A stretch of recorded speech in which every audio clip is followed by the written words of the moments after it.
Good morning, my name is Callum Devine, and I'm currently embarking upon my path of becoming a fully qualified teacher. My educational philosophy has developed over the last 12 weeks, and has become a focal point of it as to why I have a passion for teaching and education.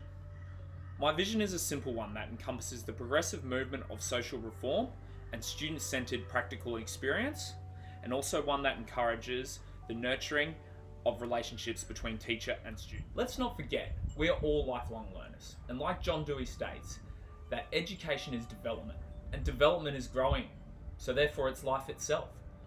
We are constantly learning, and I'm just as much of a student as my student.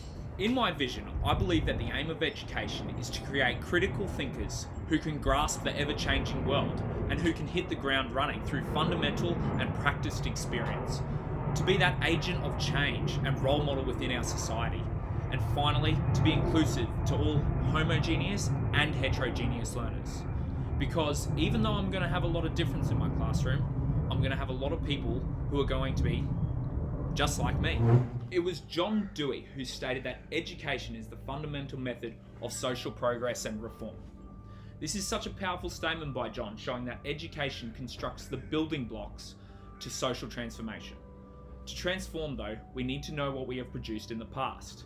Once known, the transformation allows us to challenge, as teachers, to challenge the things like mythical norms, stereotypes, and traditional texts that society has placed on us. These challenges are well supported by Freire and Ramos, who said that looking at the past must only be a means of understanding more clearly what and who they are so that they can more wisely build the future. It allows us as teachers the power to challenge the can and cannot roles that gender play within our society, the constitutes of what is considered the ideal and flawed family situations, the people who are considered the have and the have-nots within our social economic class and social economic status, and the misconceptions and preconceived ideas that are held upon cultural backgrounds, and to take a stand and fight against racism. In doing so, we can hope to achieve students becoming respectable and inclusive to all, establishing positive morals, beliefs, and attitudes, intuitive and gifted creators in the world who conduct the roles and responsibilities of civics within our society. One of my pedagogical approaches to teaching is one that aligns together with Mahatma Gandhi, who said, "A teacher who establishes rapport with their students develops an understanding with them. Together they learn from one another and benefit." This relationship-based pedagogy enlightens us as teachers to understand and build those relationships with our students to create active engagement and motivation in schooling and educational contexts. It also enables us as teachers to continue the construction of values, attitudes, and beliefs in a positive manner with my homogeneous and heterogeneous learners to then apply to their life. Another pedagogical approach I have developed as part of how I wish to teach is one derived from Jerome Alder, who said that knowledge and truth involve reliance on experience and reflecting back on those experiences. There's only so much a book can inform us and teach us. Sometimes this real-world practical experience is a fundamental method in naturally finding students' interests. Students develop their active engagement and curiosity. This practical experience and student-centered learning helps provide a more supportive environment for students, which contribute to their emotional and social development, and also enhance their critical thinking. Hey, listen, I get it.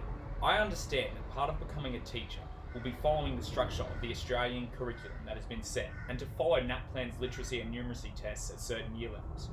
But to be transformative, I need to go beyond this set piece and become acquainted with the hidden curriculum, which takes a larger look at the social transmission of norms, stereotypes, values, and beliefs within our society. This is going to have to be the balance at which I will need to explore. This hidden curriculum is more of a unwritten structure that is vital to the development of students' beliefs, attitudes, morals, and principles that they take into their life. In doing so, they become analytical thinkers in our society, they learn the justice of valuing and respecting and including others, and to work in a positive manner to achieve excellence. They in turn become leaders and role models themselves. Our past history has shown us that meanings, stereotypes, mythical norms are around us 24/7, comprised of a multitude of variants of socialization. As a teacher, I can, however, assist in the change. I endeavour to be that positive influence and role model to my students which can be reflected on. to provide equal opportunities for learners in my community. I'll challenge and circulate multiple meanings to help students become critical and analytical experienced thinkers, to give students real-world and practical experience and knowledge to help them become transformative citizens, and lastly, to build on my relationships with my students, school and community to be sky high and purposeful, so that we all benefit.